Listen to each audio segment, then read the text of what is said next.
Hello, everybody. This is episode 2 of my series on Operation Barbarossa in 1941. I subtitled "We Only Have to Kick In the Front Door" by Queven McYumsey. That's me.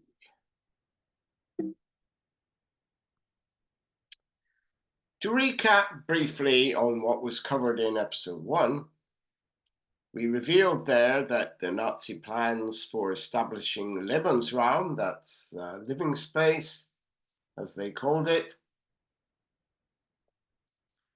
were no different to what European powers had forced on much of the world since the end of the Middle Ages.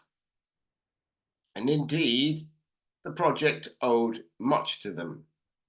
In particular, the US/British concept of manifest destiny that Hitler himself had admired.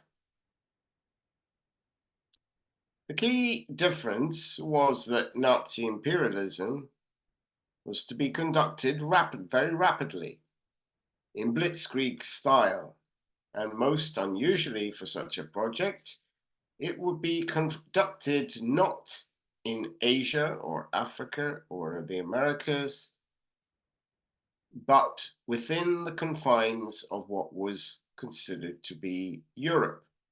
And the victims were to be predominantly white people. This was very unusual. Not unique, but very unusual.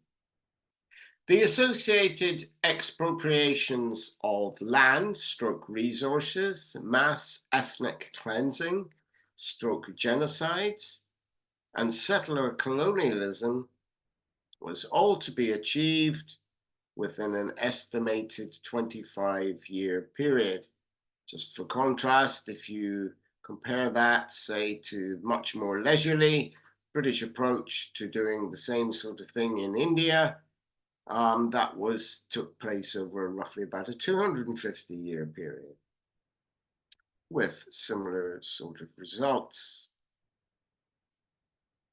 We examined the unfortunate correlation with Tsarist anti-Semitism that compelled its large Jewish population to live in the western frontier Pale of Settlement area, and also the contribution of Tsarist emigres to the circulation of anti-Semitic conspiracy theories created by the Tsarist secret police by translating the protocols of the Elders of Zion into multiple languages. Previously, it had only been circulated in Russian.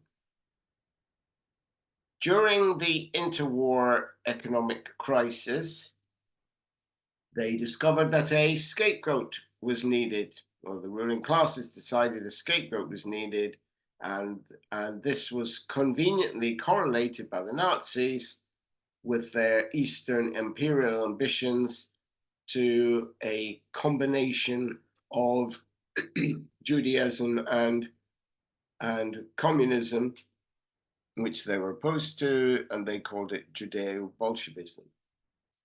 The political map of Europe in June 1941 is on the right. So we have only, at this point, we have only Britain as a remaining allied power in Europe. Greece has been conquered, and France has been conquered, and Belgium and the Netherlands. And so all the gray area is either Axis occupied or allied to the Axis. And the red area is obviously the Soviet occupied area. The white areas are the so-called neutral powers. I would argue Spain doesn't really count as a neutral power. I think it got away with what it did. On rather spurious grounds, it was basically an ally of Germany.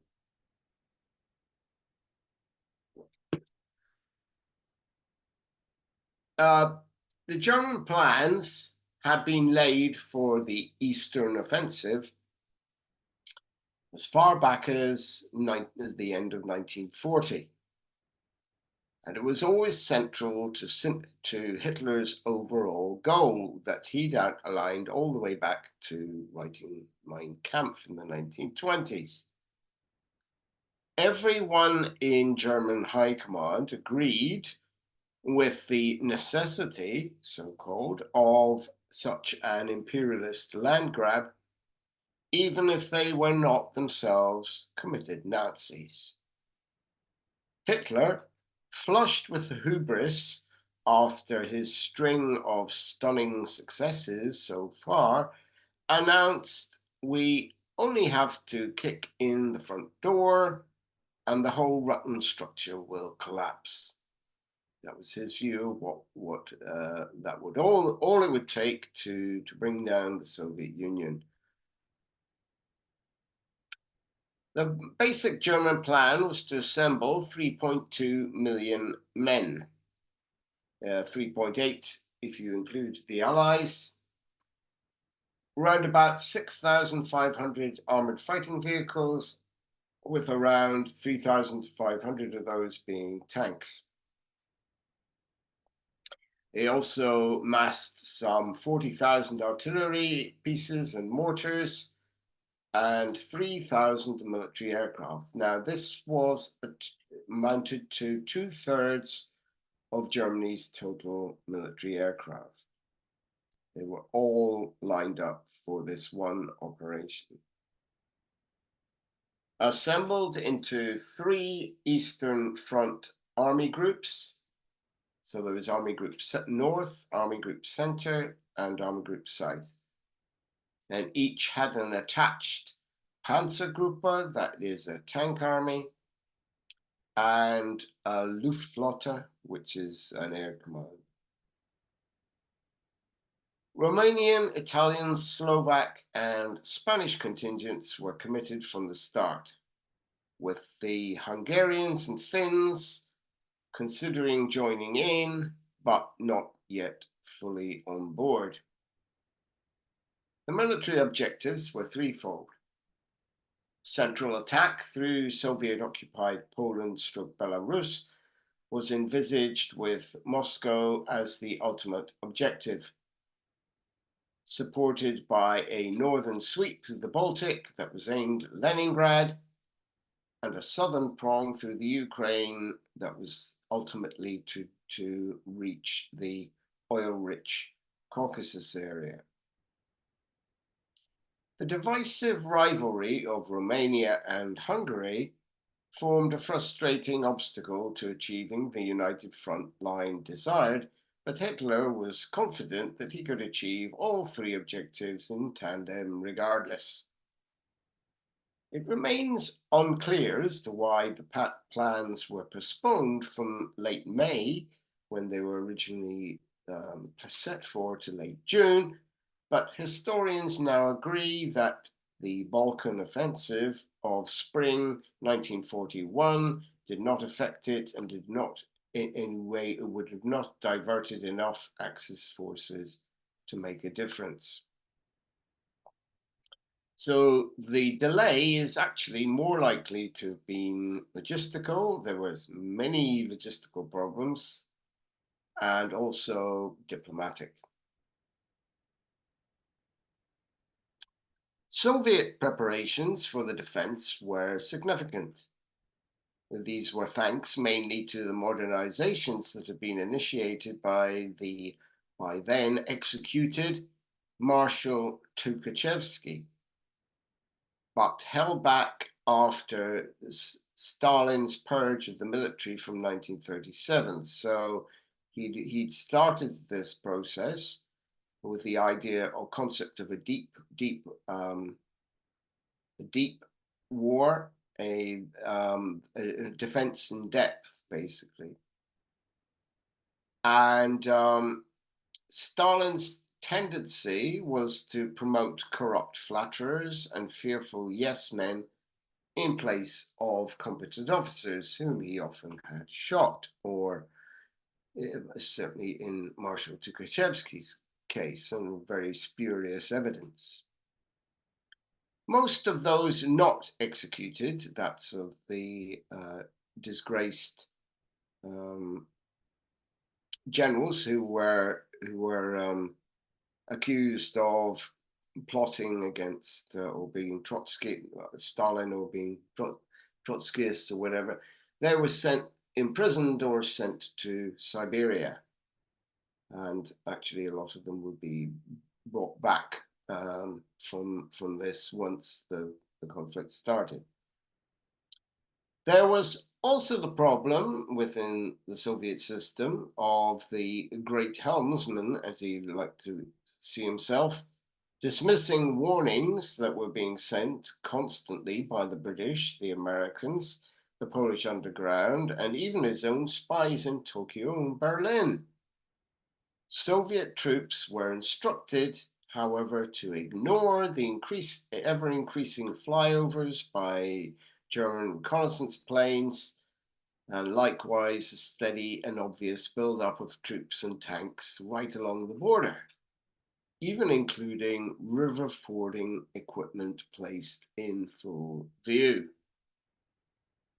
Matters were further undermined by Stalin keeping his army favorite, Clemente Voroshilov, you can see him there smiling away with Uncle Joe on the right, as overall commander of the Red Army in the West, despite his proven incompetence in the Red Army's performance that took place in the 1939 Polish War, the 1939-40 Winter War with Finland. Voroshilov was responsible for watering down or otherwise interfering with many of the reforms recommended by Tukhachevsky. And this included, for example, the rearming of the early models of the advanced Soviet T-34 and KV tanks with low-velocity guns from factories linked to his own preferred clients in the state bureaucracy, rather than the high-velocity gun which had been initially conceived. Stalin also put political commissars on an equal level to officers, so that the latter had to consult the former to make their tactical decisions, and then the commissar had the right to overrule them if they felt it wasn't politically correct enough.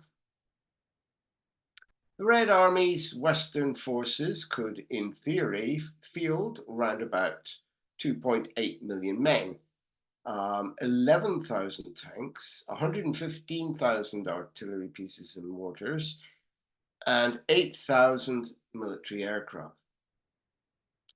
The Red Army was still a volunteer army. Most people don't understand this. They think the Red Army was, at this point, a conscript army, and that they heavily outnumbered the Germans. This is not true. It was the opposite way around. It can be seen that while Axis forces locally outnumbered the Red Army by 1.5 to 1 in men, however, the latter had over a 2 to 1 superiority in tanks, nearly 3 to 1 in artillery stroke mortars, and between 2 to 3 to 1 in aircraft. We should add that the Soviet fleet was also vastly superior numerically and in quality to that of its German rival, whether in the Arctic sector or in the Black Sea region. So, on the night of the 21st of June, 1941, German Brandenburgers, or commandos, basically slipped across the River Bug disguised in Soviet uniforms, began to seize bridges, cut communication wires, attack command centers, and misdirect Red Army soldiers. Then, in the early morning of the 22nd, waves of German aircraft attacked the Soviet Air Force, also known as the VVS, on their airfields that, not expecting the attack, had all their planes parked wingtip to wingtip in neat rows as though for parade. It is estimated that the VDS lost 4,000 planes in the first 1 to 2 weeks. The Luftwaffe knew exactly where to go, as the German spy planes had not been interdicted. A whirlwind barrage followed, and the panzers began to roll forward. As the word reached Stalin, incredibly, he still believed that Hitler had not ordered an attack, and some German troops had just taken their own initiative. So in the picture on the left there, we can see the general advance. This is up to, this is roughly up to about the middle of August. And so there's a big salient there that developed just below the Pripyat marshes. This is this area here in the middle. And then there were some other marshes further north, which were going to cause slow the advance down. Once they were through Latvia and Estonia, it was to slow down quite considerably because of the terrain, marshes and forests, basically. And but this gives you the rough idea as to where they reach by about middle of August, the German advance, and it gives you some of the troop contingents and armies and so on and so forth on the, if you want to look at that.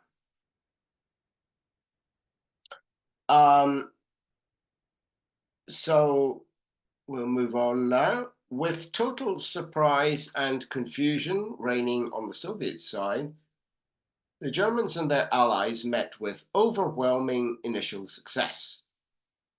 The panzer column was advancing deep into Soviet territory, and often the frontline troops being too dazed to resist. You can see an example of that on the right. Surrendering immediately as German infantry followed up their tanks. You can see the German infantry following up the tanks on the top there. However, around mid-morning, Stalin did finally realize that he could no longer pretend to himself that the obvious wasn't happening, and he gave a new order for all his troops to counterattack and drive the enemy out of the motherland. Unfortunately, in the chaos, this kind of general order was to have just as disastrous consequences as his previous one. Everywhere the Red Army was on the back foot, and the Luftwaffe had switched to attacking railway stations and road networks, whether they were crammed with panicked civilians or soldiers trying desperately to get into position. Command and control was totally absent. Here and there, a local officer managed to rally a few stragglers and put up a fierce resistance. But at this stage, it was the exception rather than the rule.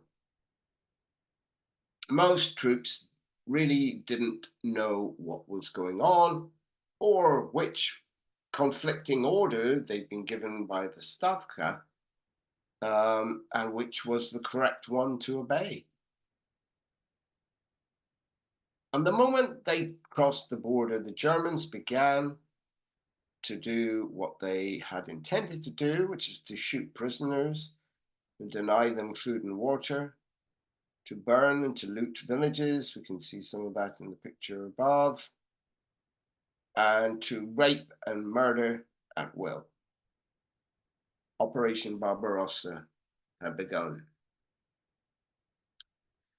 As Stalin issued his order to counterattack regardless, in the rear areas, a few competent generals like Timoshenko and Zhukov were attempting to re-establish a functioning command and control network almost from scratch. The result in the first few weeks was that many uncoordinated, unsupported, or even wildly reckless counterattacks were launched by Soviet armies facing envelopment that only ensured and accelerated their own defeat. However, the ferocity of Soviet troops surprised the Germans. It wasn't what they were expecting, and it made them appreciate that there would be often a heavy price to be paid for such victories.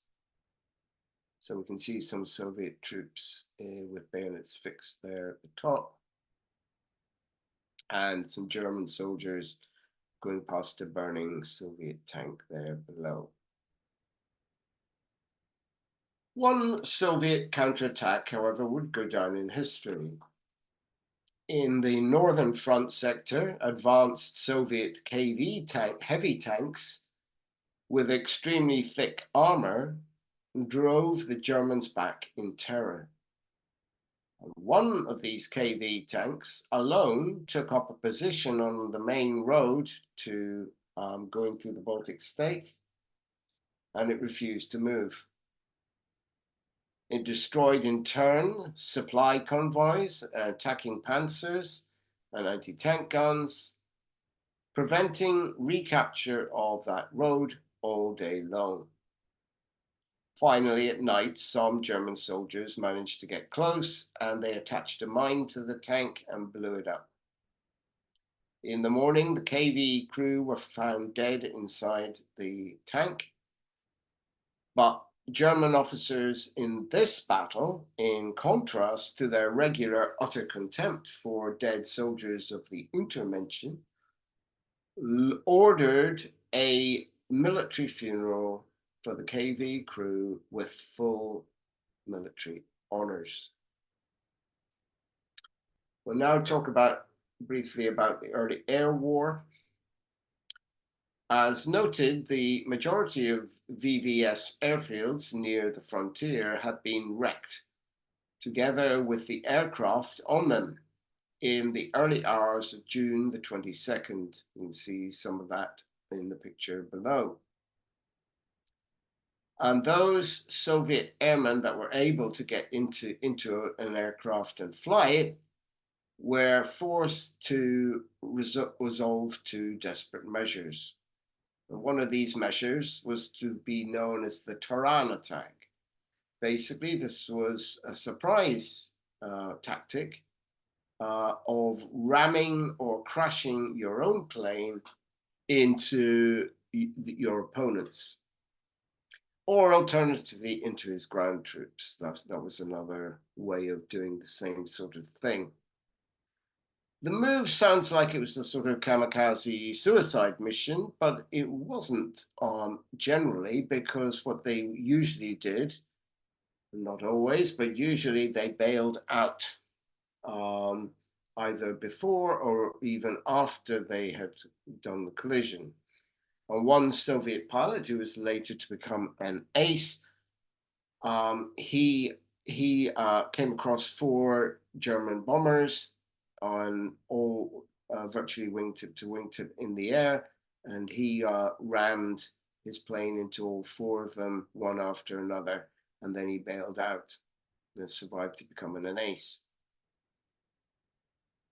By and large, however, the Luftwaffe held the upper hand in the first few weeks of the offensive, as their aces shot down many of the hodgepodge of VVS military aircraft in the air, which, although they did have some good planes, were either suffering from obsolescence or a lack of skilled handling or early war design faults that the Luftwaffe, for example, had already ironed out in their campaigns across Poland and France. Chief amongst their ground attack aircraft was the highly accurate Stuka dive bomber, which you can see in the picture above, that wreaked havoc on Soviet formations, supply columns, and fleeing civilians alike, incorporating its totally artificial and not functional, but was added on purely for psychological reasons. This terrifying dive scream that it exuded as it dived. General Plan Ost.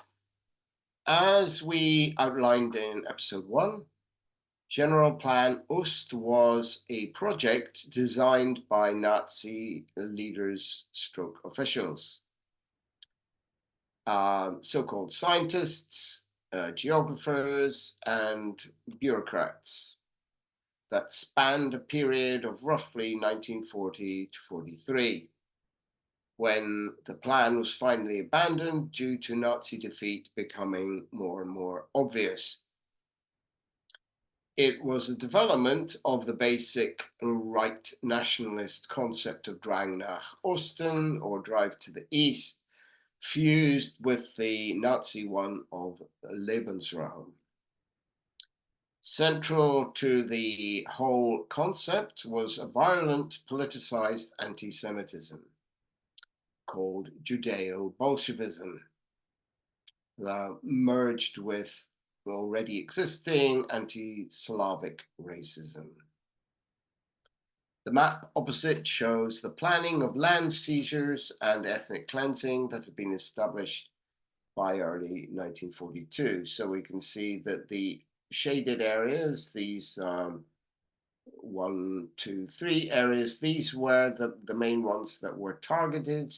The Germans had already chopped up, they'd already annexed basically half of Poland. And you can also see other settlements that were supposed to connect up these 3 areas that were going to be completely settled in the first stages of General Plan Ost. The Ingria area, they never really consolidated, so it was actually outside the marker here. The plan, in fact, began not in the USSR itself, as I've already explained, but in Poland from 1940. All the lands between Greater Germany and East Prussia had been annexed outright and absorbed in the Reich. And any people designated as Poles were, that is, designated by the bureaucratic pigeonholes as Poles, were summarily expelled en masse, often leaving cooked lunches still warm on the table. It was done so quickly. The refugees in great columns were escorted to the east of Nazi-occupied Poland, many being placed in forced labor camps. Jews were made to wear yellow stars, and they were confined into overcrowded ghettos such as in Krakow and Warsaw to await their fate. All this was a stepping stone to a much wider project further to the east, which was now being unleashed by Barbarossa. It is important to remind ourselves that the plan, although clear enough in its ideological aims, went through many transformations stroke improvisations that were dictated by the developing events as they unfolded. So often it was quite improvised, and they had to accommodate reality into the unreality of their ideology. Its complete genocide criminality, however, was to unfold over 1941 to 42. The slave labor that the Reich required can be seen in the picture above. These are Polish Jews and Roma, seen working on irrigation ditches for planned German settler colonial latifundia in central Poland. Most of the people in this picture would be later transferred from 1942 onwards, once the final solution was in progress, to Sobibor extermination camp. The group implementing General Plan Ost now studied the estimated percentages of the occupied population requiring extermination according to their racial criteria. We can see that there outlined on the right, where they had nice little percentages drawn up of how many people would need to be exterminated from each different arbitrarily defined group. So Latgalians, poor Latgalians, 100%, Poles, Lithuanians, 85, Belarusians, 75, Ukrainians, 65, and everybody else, 50. That's out to the entire Eastern European population. They were quite blunt about the numbers of people that would require liquidation to fulfill the project.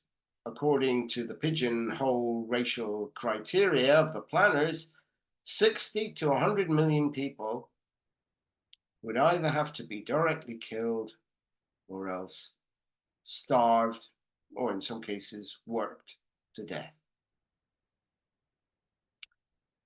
The task of mass extermination behind the lines was handed to 3 troops of Einsatzgruppen, the death squads basically, and they were in 3 troops, A, B, and C. And these were associated with the SS. Everybody knows what the SS is. The SD were the security wing thereof, as opposed to the Waffen-SS, for example, who actually fought in the front lines. The first targets were to be Jews and alleged Soviet commissars, meaning anybody who was defined to be a communist, and anybody who resisted the occupation, no matter who they were. These units followed, that's the Einsatzgruppen, they followed directly in the wake of the German advance into the Soviet Union. So the northern part of the offensive, that is the German advance into Lithuania, was very rapid and quickly reached Vilnius, with either the Heer, that's the German army, or Lithuanian nationalist militias rounding up large amounts of Red Army prisoners. You can see one of those roundups going on below, with the Lithuanian militiamen there on the right of the picture, and groups of Soviet prisoners of war. The militias eagerly enrolled to assist the Einsatzgruppen in rounding up so-called Reds and Jews, surprising even the Nazis in their enthusiasm for the task. The rest of the campaign across the Baltic states would be a little bit more arduous and costly, because there was little room to maneuver, and it was basically a face-to-face slog across Latvia into Estonia. Large numbers of Baltic young men had already been forcibly transported by the NKVD ahead of the German advance to the depths of the USSR, usually by train, where they were either assigned to labor battalions, or if deemed politically of little threat to the regime, enrolled into the Red Army itself. About half of these Baltic people who were recruited in this manner, forcibly recruited basically, about half of them died. And many of those from overwork or the hostile conditions in Siberia. And many, of course, would fight in the Red Army and probably die there too. There were no battles of encirclement as such here, though at one point a large number of Red Army soldiers were in danger of being cut off in Estonia. You can see that illustrated in the picture above. The ships here indicating the intervention of the Soviet Navy. But the Soviet Baltic Fleet was able to rescue them in a Dunkirk-style naval operation in the face of the Luftwaffe. Now having the option of the Luftwaffe, that is, now had the option of operating from Finnish airfields.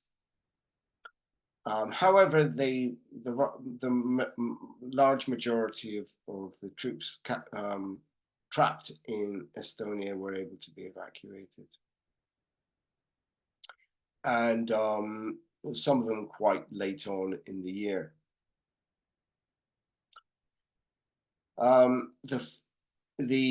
The Finns entered the war within 3 days after Stalin took an objection to their tacit complicity in the so-called Operation Silver Fox, which was the most northerly arm of Barbarossa.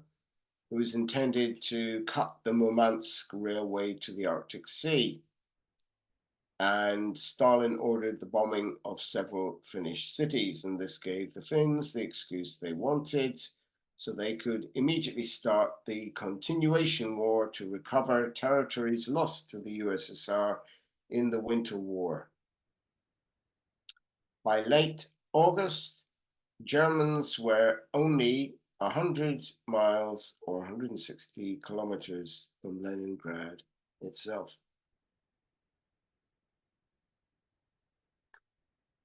In the center offensive, the central region with its mix of forest, plains, and swamp led to 3 battles of encirclement.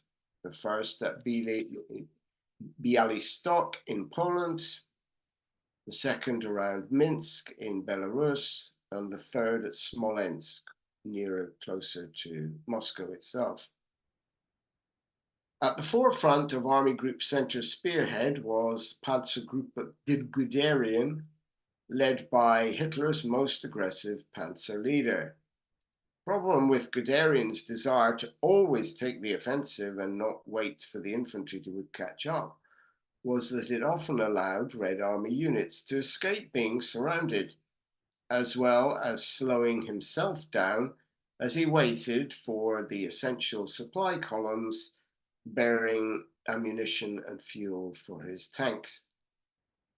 The sheer grind of the distances covered and the wear and tear on planes, vehicles, and personnel through constant fighting started to be felt. The unforeseen exhaustion of blitzkrieg strategy, this had been unforeseen in the small distances, for instance, across Poland and Low Countries and France, was starting to set in.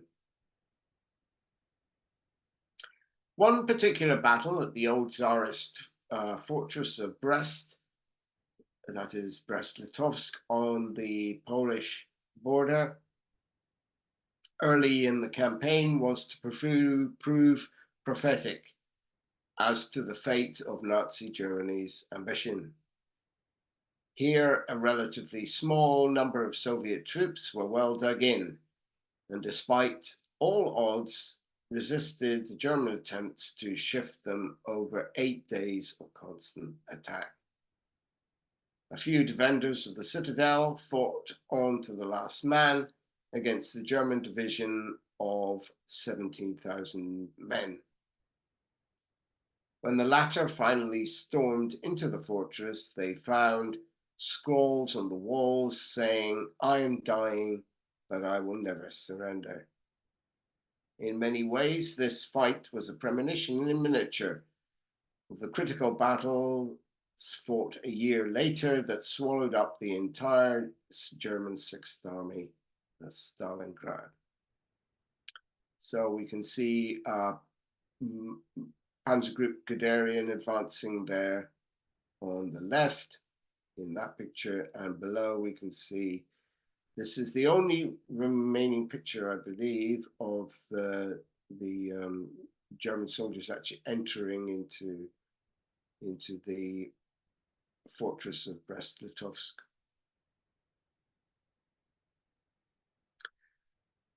The Southern Offensive.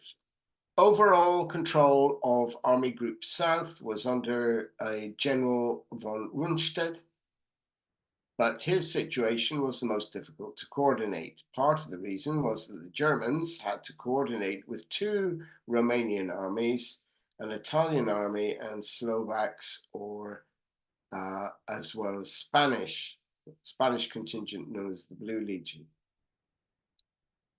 The Hungarians only joined the Axis offensive from June the 29th. This caused problems to the United Front that the Germans were trying to create, and it's one of the reasons why we had that salient appeared in the advance in the German advance. The majority of Army Group South advanced from southern Poland, and if from there it skirted the Pripyat marshes wilderness, while the smaller part of it attacked alongside the Romanians between Hungary and the Black Sea coast. The Romanians had been delegated to take Odessa, an important Black Sea port. Unfortunately, this was to prove a task beyond their capacity, as the city was both well and resolutely defended. The terrain beyond the frontier was perfect panzer country, a wide steppe dotted with a few forests, but the obstacle of the marshes necessitated a concentration of forces initially into a narrow corridor to get around it. You can see some of these advances in the picture below. In Lviv, in Ukraine, nationalists of OUNB, also known as the Banderists, to prove their loyalty to arriving Nazis, initiated a series of terrible pogroms. Poles, who were a majority in the city, also joined in. We can see a picture of that up there on the right, well-dressed young man kicking an old, presumably Jewish man in the back. One German officer recalled arriving in Lviv to find paramilitary Banderists throwing grenades into dug pits containing cowering Jews. It did not help that the NKVD, that is the Soviet police, I should point out the Soviet police, all branches of the Soviet police were called the NKVD. It was an umbrella organization. But this would have been, in this case, this would have been the politicized branches of the NKVD. They also carried out a brutal massacre of nationalists in their prisons before they fled east. Sort of last desperate gesture. And the Jews were to become the scapegoat for this Soviet atrocity in macabre carnival-like scenes. Disturbing images of these lynchings in the streets of Lviv were captured by German military photographers looking on. So these guys were just standing around. Most of them were, they seemed to be, looking at their dress, seemed to be Einsatzgruppe. The Einsatzgruppe, of course, did have a habit of photographing everything that they, all their crimes that they either looked on at or they were directly involved in. So I think this is probably a fitting place to end episode 2 and set the scene for the next act. But we will have a look at the next picture, which is a collage of images from the Lviv pogrom, because I think it's important for us to watch.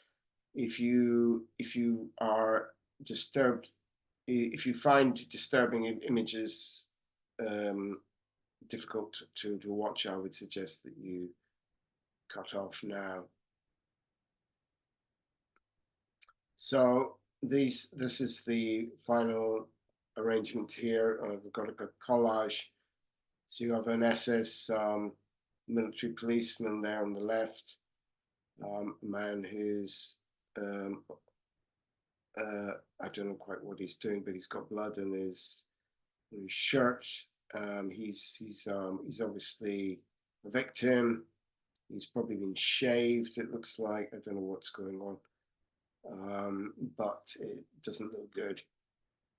And then over on the right, you can see civilians and German soldiers just walking, strolling past a man who's there. I think it's probably that same man who we saw in the first picture, who's now crawling on the ground with his badly injured, and people just looking on. And then a lot of the women were stripped and made to run naked or semi-naked down the street.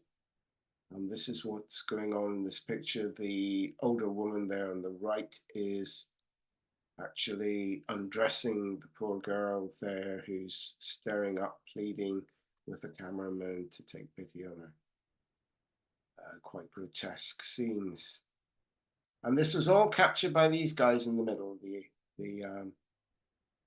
photographers who photographed their own crimes.